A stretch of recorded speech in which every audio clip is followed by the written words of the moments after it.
আসসালামু আলাইকুম বন্ধুরা, আজ আমি আপনাদেরকে দেখাচ্ছি আমাদের গ্রাম বাংলার একটি খাবারটি হচ্ছে বা ফলটা নাম বলছি না, কিন্তু আংশিকভাবে বলছি। কাঁচাতেও খায়, পাকাতেও খায় এবং ফেলে দিয়েও সেটা কুড়িয়ে খায়। কি সেটা বলতে হবে, সেটা আপনাদেরকে দেখিয়ে দিচ্ছি। দেখেন এই খাবারটা কি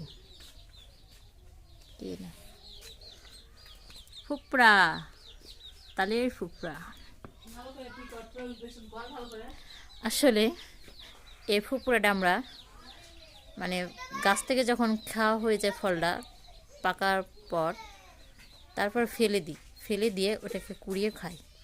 এই ফুপড়াটা যখন ভিতরে হয় তখন আমরা কুড়িয়ে খাই, আর খেতেও অনেক সুস্বাদু।